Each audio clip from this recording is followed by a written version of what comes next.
Assalamualaikum, salam hormat, salam sejahtera, salam silat. Saya Pak Kunara dan kita berjumpa sekali lagi dalam satu video ringkas, satu review sebenarnya. Saya dah janji semalam saya akan buat satu review mengenai senjata Melayu yang kiranya selain daripada keris, mungkin yang ni yang famous lah. Okay, famous tapi bahaya. Okey. Iaitu kerambit. Okey, pertama sekali sebelum saya mulakan review ni, saya nak beritahu siap-siap, video ni bukanlah video mengajar bagaimana nak main kerambit. Okey, siapa yang nak belajar main kerambit, salah seorang yang saya boleh recommend pakar kerambit ialah Profesor Jah Osman. Okey, jadi kalau siapa nak belajar boleh hubungi beliau untuk menyertai kelas beliau dan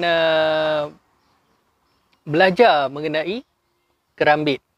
Okey, tapi untuk review ni, okey, saya ada beberapa contoh kerambit. Okey, salah satu daripadanya ialah ini, satu kerambit kecil ni. Ini milik Profesor Jah sendiri, yang ni dipinjamkan pada saya. Beliau nak minta saya buat sarung. Tapi saya gunakan dalam review ini, okey, sebab saya nak tunjukkan bentuk kerambit yang lama. Ini kerambit lama. Okey, dulu bentuk dia macam ni. Okey, kerambit ni kalau tuan-tuan perasan, yang ni kecil je. Kenapa kecil? Okey, sebab kerambit ni sebenarnya dia ialah senjata backup atau senjata sulit, senjata tersembunyi yang terakhir sekali keluar. Okey, dan dia sebenarnya kita tak tunjuk aku ada kerambit, tak. Dia nama pun senjata sulit, senjata tersembunyi. Jadi bila digunakan, musuh tak tahu, tahu-tahu dah kena, dia tak tahu kita pegang kerambit. Okey. Jadi sebab tu kerambit asal ni saiz dia kecil. Okay, sebab dia bukan senjata utama, dia senjata sulit, ada yang kata senjata khianat. Okey. Itu dari segi sejarah dia lah. Okay, sekarang ni kita tengok bentuk kerambit ni. Okay, kecil, bentuk dia L. Okey, kenapa L? Sebab kerambit macam ni boleh digunakan untuk merobek, menghiris dan juga menikam. Okey, jadi maknanya bukan robek semata-mata, tak. Boleh robek, hiris, tikam. Dan bahagian atas ni, cincin dia ni boleh digunakan untuk memukul. Okey. Sebab tu bentuk reka bentuk dia macam ni. Dan satu lagi, kerambit seharusnya dia tajam dua belah. Maknanya kata di bahagian dalam dan bahagian luar dia tajam. Kalau yang tajam belah dalam saja, luar tumpul, yang tu saya difahamkan nama dia kuku rimau atau kuku macan. Tapi adik-beradik kerambit jugalah. Dan kalau yang bilah panjang, itu dah lebih kepada lawi ayam. Okey, so itu family kerambit. Kalau bilah panjang, lawi ayam. Panjang, lebar, macam pisau Arab tu, itu dah jambiah. Itu semua family dia lah. Okey, so kerambit lama, satu. Hulunya, hulu tanduk kerbau. Okey, buatan dia pun agak kasar. Bukan tak kemas, tapi kasar. Sebab almarhum guru saya pernah cerita, dia kata kerambit ni senjata pakai buang. Dah pakai, buang. Jangan simpan. Itu petua beliau lah. Okey, seterusnya. Saya rasa mungkin ramai yang kenal model ni. Yang ni bila sebut kerambit, sekarang ni orang nampak yang ni. Okey, ini model yang dipopularkan oleh negara seberang, negara jiran kita. Kalau kita tengok, dia besi full. Okey, sarung kayu, hulu dia ni ada diapit dengan kayu dan dipin. Okey, jadi kalau nak ikutkan dari segi ketahanan, agak tahan, agak lasak. Okey, kita tengok pula bilah dia. Okay, bilah panjang, besar. Okey, jadi yang ni dah kira pada saya dah lari sikit lah daripada prinsip senjata sulit, senjata tersembunyi tadi tu. Dan kalau kita tengok bentuk bilah dia pun ni dah agak moden dah ni. Okey, kita ada olahan sikit di sini. Dia ada apa? Ada ruangan sikit sini. Jadi ni dah lebih kepada dimodernkan lah. Dan senjata kerambit yang sebegini juga dipopularkan di luar negara. Di apa ni, ada pihak-pihak tertentu lah yang bertanggungjawab mempopularkan ni. Dan seperti mana yang kalau siapa yang biasa baca Prof. Jah Osman punya komen, duk pusing kerambit, spinning macam yoyo. Inilah yang dia orang pakai. Lepas tu kena tangan sendiri. Jadi nak belajar main kerambit, jumpa bergurulah dengan Prof. Jah Osman. Okey, yang ni saya dapat daripada Pagar Ruyung, daripada Sumatera. Okey. Jadi kalau kita tengok construction dia, orang panggil full tank, makna kata dia besi daripada bilah sampai ke hujung. Okey, full tank construction. Cuma ring ni dia welding.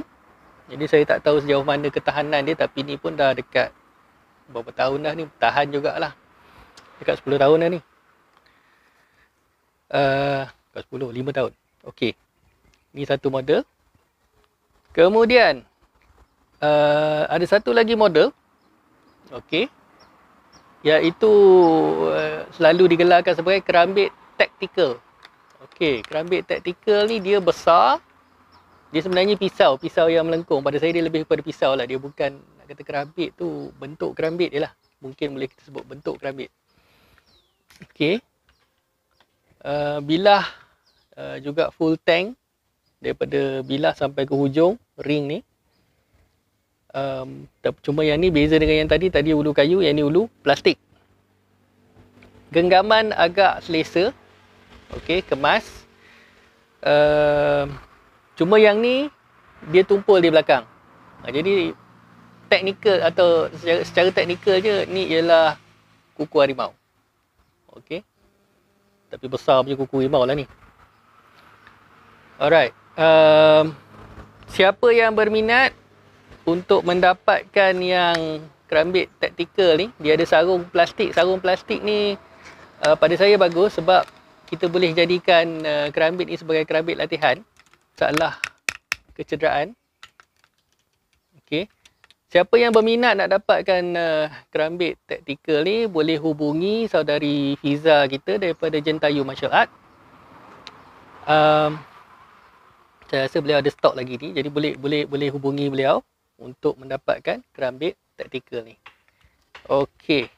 Seterusnya, yang ni yang orang kata star of the show sebenarnya, yang ni. Saya nak cerita pasal ni sebenarnya, tapi saya cerita juga pasal kerambit-kerambit yang lain tu sebagai satu perbandingan. Okey. Kerambit ni, ramai yang tanya, ada yang tanya saya nak beli boleh ke tak? Yang ni tak boleh beli, ni saya punya. Okey, yang ni saya dapat daripada saudara Ismail Liamsi. Okey, saudara Ismail Liamsi, Facebook beliau. Jadi siapa yang berminat untuk dapatkan jenis ni boleh hubungi beliau. Okey, jadi kita tengok dari segi luaran dia dulu. Hulunya terdiri daripada tanduk kerbau agak tebal. Ada temin tembaga boleh nampak di sini. Okey. Tu, ada temin tembaga situ. Kemudian sarungnya diperbuat daripada teras kayu merbau. Okay, dan kalau kita tengok, kalau kita pegang begini, ni belum cabut sarung lagi. Macam ni pun dah boleh digunakan sebagai senjata. Disebabkan hulu dan sarungnya tebal. Sarung ni boleh digunakan untuk mengetuk. Okey, mengetuk. Begitu juga dengan hulu ni, dia tajamkan ujung ni untuk menujah. Jadi dalam bentuk macam ni pun dia dah jadi satu senjata. Okey, genggaman. Okay, dengan reka bentuk dia ni saya rasa agak selesa untuk digenggam. Okay, jadi kalau kita nak gunakan pun tak ada masalah, dia tak menyakitkan tangan. Kemudian kita tengok bilah dia. Okey, itu dia. Bilah kerambit ni bentuk pada saya masih tradisional. Okey, kalau kita nak bandingkan dengan yang ni.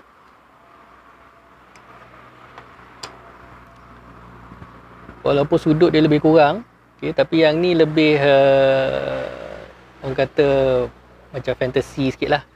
Yang ini lebih tradisional. Okey. tajam dua belah, jadi secara teknikalnya kerambit lah. Dan kalau kita tengok jari kita duduk pada bilah. Jadi bilah ni tersembunyi. Ini yang kerambit. Okay, kerambit ni bilah dia tersembunyi. Jadi kita pegang ni orang tak perasan. Tahu-tahu dah kena. Okay.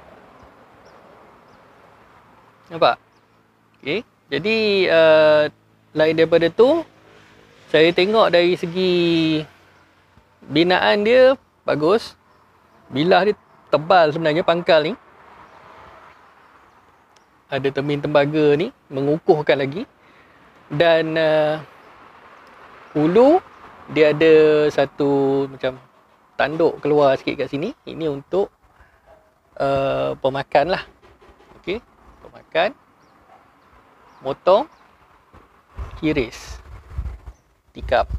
Okay, jadi maknanya kerambit ni dapat menjalankan kesemua fungsi kerambit yang tradisional lah. Okey, lain daripada tu, sebelum saya terlupa, cara memegang kerambit. Okey, saya seperti saya kata tadi, saya bukan pakar kerambit, tapi saya pernah belajar. Okey, saya ada belajar pasal kerambit. Almarhum guru saya bagi petua, dia kata jangan pegang macam tu.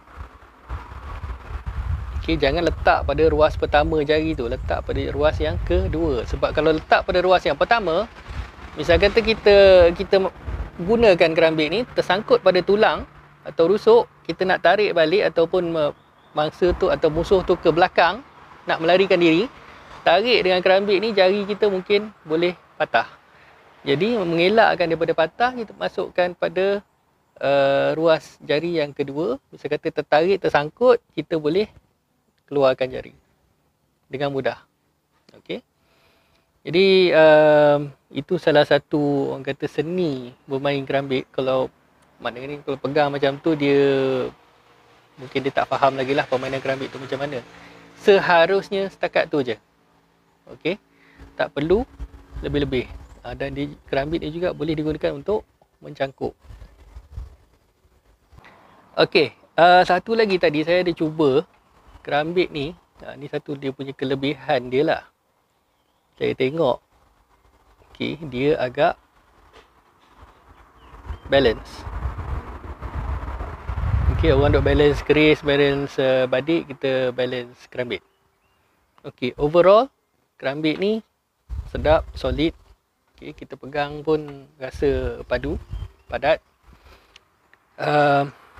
Saya recommend kerambit ni untuk peminat-peminat kerambit tradisional. Okey, boleh hubungi saudara Ismail Liamsi untuk dapatkan ni. Kalau yang minat yang lebih moden, okey, kita ada yang ni. Boleh hubungi saudari Fiza daripada Jentayu Martial Art untuk dapatkan yang ni. Kemudian kita ada model yang ni. Yang ni saya tak ada kontak, sebab ini saya beli daripada Sumatera. Tapi yang ni senang dapat. Saya tengok dalam social media banyak yang menjual kerambit macam ni. Jadi boleh juga kalau siapa yang minat bentuk macam ni. Cuma yang bentuk macam ni dah tak ada. Okey, yang ni payah sikit nak cari. Kecuali yang lama. Okey, tapi nak belajar, dipersilakan, dan saya mengalu-alukan hubungi Profesor Jah Osman, belajar dengan beliau. Jadi itu saja untuk kali ni. Terima kasih kerana menonton, dan saya harap maklumat yang saya beri ni ringkas, tapi semoga memberi manfaat pada tuan-tuan, puan-puan, saudari-saudara. Dan sekiranya ada apa-apa pertanyaan, boleh tuliskan di bawah di dalam komen. Sehingga berjumpa lagi. Terima kasih. Assalamualaikum warahmatullahi wabarakatuh. Stay home, stay safe.